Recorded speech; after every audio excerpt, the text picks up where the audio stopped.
ஒரு work permit expire ஆனா என்ன செய்யலாம் உங்களுக்கு இருக்கிற choices தான் என்ன ஒரு மேஜிக்கும் நடக்க போற இல்ல யாரு ஆட்சிக்கு வந்தாலும் immigration system இன்னும் கடினமாக தான் இருக்க போகுது post graduate work permit இரண்டாம் தடவை அப்ளை பண்ண முடியுமா ஒரே ஒரு வழிதான் இருக்கு உங்க விசாவை எக்ஸ்டெண்ட் பண்றதுக்கு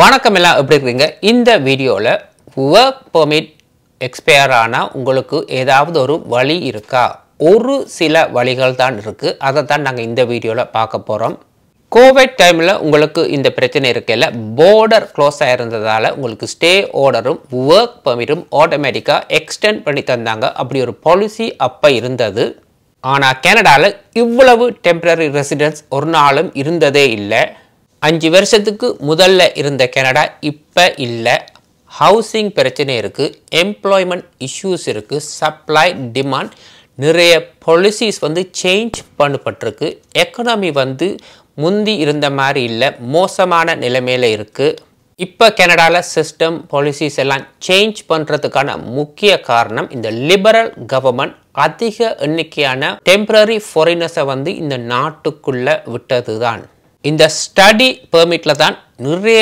சேஞ்சஸை கொண்டு வந்தாங்க இப்போ லேஸ்ல யாரும் கனடால வந்து ஒரு ஸ்டூடெண்ட் விசா மூலமா வந்து படிக்கிறது அவ்வளோ ஈஸி இல்லை ஒரு சில ஸ்கூல்ஸ் வந்து மிஸ்யூஸ் பண்ணியிருக்கிறாங்க கெப்பாசிட்டிக்கு மேலே ஸ்டூடெண்ட்ஸை வந்து என்ரோல் பண்ணியிருக்கிறாங்க அதே நேரத்தில் ஒரு குவாலிட்டியான பாடத்திட்டம் அந்த ஸ்கூல்ஸில் இல்லை இது எல்லாமே ப்ரைவேட் ஸ்கூல்ஸ் இந்த ஸ்கூல்ஸ்ல நீங்க படிச்சு கிராஜுவேட் ஆவீங்களா இருந்தா கனடால இல்ல உலகத்துல எந்த நாட்டிலயுமே வேலை எடுக்கவே முடியாது இன்றைக்கு பிஆர் கார்டு அதாவது பெர்மனன்ட் ரெசிடென்ட் ஒரு லாட்டரி மாதிரி 1000ல் ஒரு ஆளுக்கு தான் அது கிடைக்கும் அது யாருக்கு எந்த கேட்டகரியில உள்ளவருக்கு கிடைக்கும் என்று சொல்லவே முடியாது ஸோ பிஆருக்கான சான்சஸ் லிமிட்டட் நீங்க டாக்டரா இருந்தா கூட உங்களுக்கு பிஆர் தரோம் அவசியம் இல்லை லட்சக்கணக்கான மக்களுக்கு ஒர்க் பர்மிட் முடிவுக்கு வருது இதில் எந்த வித மேஜிக்கும் இங்கே நடக்க போகிறதில்ல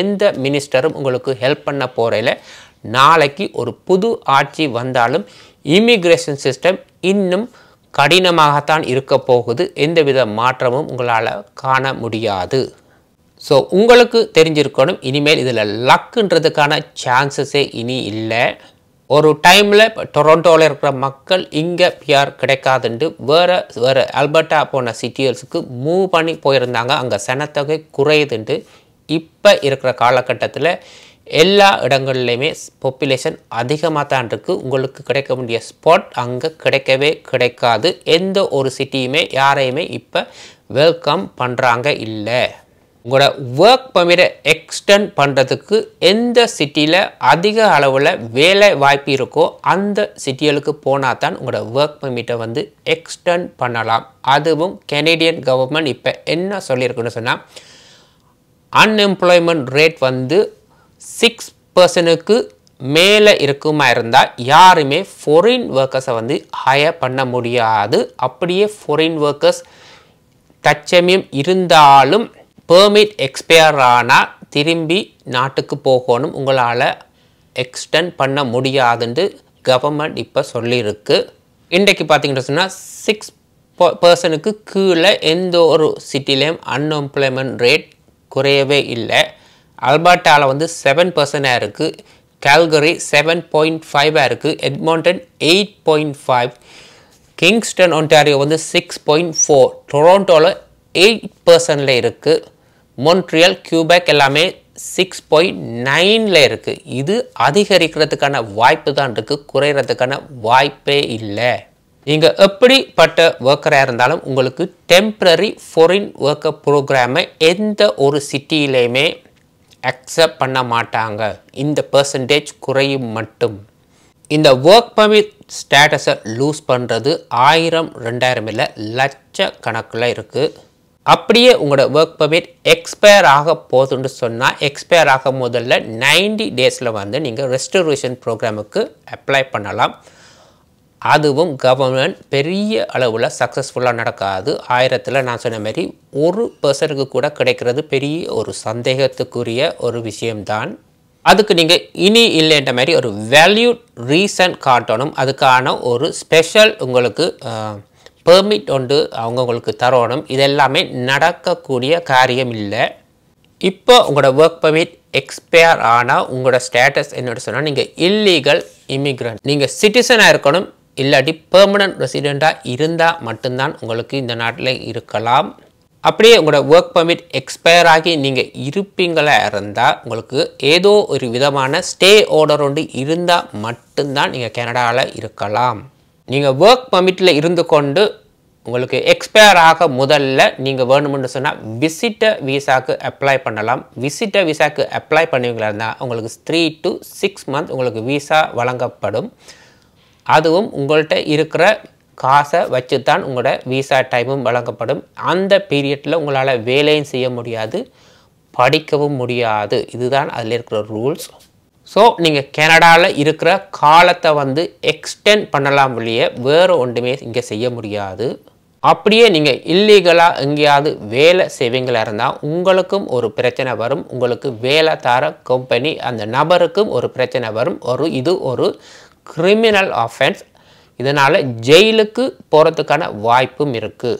இப்போ நீங்கள் 2022ஆம் ஆண்டு கனடாவுக்கு வந்திருக்கிறீங்க. ஒரு 2 years கோர்ஸ் எடுக்கிறேன்னு பார்ப்போம். 2024ஆம் ஆண்டு அந்த கோர்ஸ் முடியுது. அந்த கோர்ஸ் முடிகிறதுக்கு முதல்லே இன்னொரு கோர்ஸ் நீங்கள் படிக்க போகிறதுன்றா நீங்கள் ஏர்லியாகவே அப்ளை பண்ணணும். உங்களுக்கு போஸ்ட் கிராஜுவேட் ஒர்க் பெர்மிட் அந்த 2 yearsக்கு தந்திருப்பாங்க. அது ஒரு தடவை தான் தரப்படும். இன்னொரு தடவைக்கு வந்து நீங்கள் அப்ளை பண்ண முடியாது.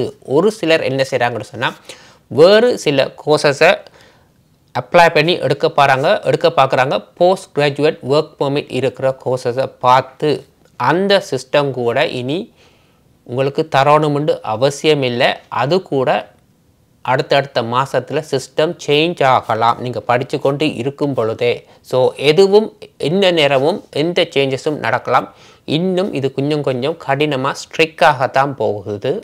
ஸோ எப்படி பார்த்தாலும் எல்லா பக்கமும் கதவுகள் மூடிக்கொண்டு தான் வருது. இன்றைக்கு இப்படி இருக்கும், நாளைக்கு வேறு மாதிரி இருக்கும். நான் சொன்ன மாதிரி ஒரு ஸ்டூடெண்ட் வந்து 2 years மெக்மாஸ்டரில் படிச்சுட்டு போஸ்ட் கிராஜுவேட் ஒர்க் பெர்மிட் இப்போ அவருக்கு எக்ஸ்பயர் ஆகுது. யோக்கில் வந்து இப்போ திருப்பி வந்து கோர்ஸுக்கு அப்ளை பண்ணியிருக்கிறாங்க. இப்போ யோக்கில் படித்தா திருப்பி போஸ்ட் கிராஜுவேட் ஒர்க் பெர்மிட் கொடுக்கணும்னு அவசியம் இல்லை. ஒரு இன்கம் இல்லாமல் இந்த நாட்டில் தனியாக படிப்பீங்களா இருந்தால் உங்களுக்கு வந்த நாட்டிலேருந்து யாராவது உங்களுக்கு காசு அனுப்பி கொண்டே இருக்கணும். வேறு வழியில் ஒரு பார்ட் டைம் ஜாப் கூட உங்களால் செய்ய முடியாது. ஒர்க் பெர்மிட் எக்ஸ்பயர் ஆனால் உங்களோட ஸ்டேட்டஸ் கனடாவில் இருக்கிறதுக்கு எப்படின்னு பார்ப்போம். எக்ஸ்பயர் ஆன நாள்லேருந்து உங்களோட சோஷியல் இன்சூரன்ஸ், அதாவது அந்த பின் நம்பர் இனி வேலை செய்யாது, வேல்யூட் இல்லை. அதே நேரத்தில் உங்களுக்கு இருக்கிற மெடிக்கல் ஏதாவது ப்ரோக்ராம், ஹெல்த் ப்ரோக்ராம் இருந்தால் எந்த வித ப்ரோக்ராமும் உங்களுக்கு சப்போர்ட் பண்ணாது. உங்களோட டிரைவர்ஸ் லைசன்ஸும் ஒர்க் பெர்மிட் எக்ஸ்பைரி டேட்டும் அட்டாச் பண்ணியிருக்கிறதால ரெண்டும் ஒரே நேரத்தில் வந்து எக்ஸ்பயர் ஆகும். ஸோ இனிமேல் உங்களால் டிரைவ் பண்ணவும் முடியாது. அப்படியே நீங்கள் ஓவர் ஸ்டே செஞ்சு உங்களை கனடா டிப்போர்ட் பண்ணுவாங்களா இருந்தால் நீங்கள் கனடா மட்டும் இல்லை வேறு சில நாடுகளுக்கு கூட உங்களால் போக முடியாது. உதாரணத்துக்கு UK, USA, ஆஸ்திரேலியா, நியூசிலாந்து போன்ற நாடுகளுக்கும் கனடாவுக்கும் இன்ஃபர்மேஷன் வந்து ஷேர் பண்ணுவாங்க. ஸோ இங்கே உங்களோட இன்ஃபர்மேஷன் வந்து அந்த நாடுகளுக்கும் ஷேர் பண்ணப்பட்டிருக்கும். ஸோ உங்களால் அந்த நாடுகளுக்கு கூட அப்ளை பண்ணி அந்த நாடுகளுக்கு போக முடியாது இனிமேல். ஸோ உங்களுக்கு ஒரே ஒரு வழிதான் இருக்குது கனடாவில் உங்களோட காலங்களை கொஞ்சம் எக்ஸ்டெண்ட் பண்ணுறதுக்கு. நீங்கள் விசிட்டர் விசாவுக்கு அப்ளை பண்ணலாம். ஒரு 3 to 6 மாதம் மட்டும் இங்கே இருக்கிறதுக்கான வாய்ப்பு இருக்குது. ஆனால் நீங்கள் வேலை செய்ய முடியாது, படிக்க முடியாது. ஒரு விசிட்டராக வந்து இந்த நாட்டில் இருக்கலாம். நிறைய ஸ்டூடெண்ட்ஸ் என்ன நினைக்கிறாங்கன்னு சொன்னால் நெக்ஸ்ட் இயர் வந்து எலெக்ஷனில் புது கவர்மெண்ட் வருமா இருந்தால் இமிக்ரேஷன் சிஸ்டத்தில் நிறைய மாற்றங்கள் வரும், தங்களுக்கு ஒரு வாய்ப்பு இருக்குண்டு. எந்த கவர்மெண்ட் வந்தாலும் எந்த ஒரு மேஜிக்கும் இனி நடக்க போகிற இல்லை. சனத்தொகை கனடாவில் அதுவும் டெம்பரரி ஃபாரின் ஒர்க்கர்ஸ் வந்து அதிக அளவில் இருக்கிறாங்க. இங்கே இருக்கிற மக்களுக்கு வேலை பற்றாக்குறையாக இருக்கிறதால பெர்மனன்ட் ரெசிடென்ட்டுக்கான வாய்ப்பும் 1 லட்சத்தில் ஒரு ஆளுக்கு தான் கிடைக்கும். இங்கே வர மாஸ்டர்ஸ் PhD படிக்கிற அவங்களுக்கு கூட போஸ்ட் கிராஜுவேட் ஒர்க் பர்மிட் தான் எக்ஸ்டெண்ட் பண்ணி தருவேன்னு சொல்லியிருக்கிறாங்க. வழியை பெர்மனன்ட் ரெசிடென்ட் தருவேன்னு சொல்லவே இல்லை. ஸோ அடுத்தடுத்த வாரங்களில் இன்னும் ரூல்ஸ் வந்து அதிகமாகத்தான் போகுது, வழியை குறைய போகிறது இல்லை. ஸோ நீங்கள் டிசைட் பண்ணுங்கள் நீங்கள் என்ன செய்ய போகிறீங்கன்ட்டு. நீங்கள் குறுக்கு வழியில் போவீங்களா இருந்தால் நீங்கள் இருக்கிற காலத்தை தான் எக்ஸ்டெண்ட் பண்ணலாம், வழியை நிரந்தரமாக இருக்க முடியாது. அதுக்கும் ஒரு வழி வச்சுருக்குறாங்க. கமெண்ட் பண்ணுங்கள். அடுத்த வீடியோவில் சந்திப்போம். நன்றி, வணக்கம்.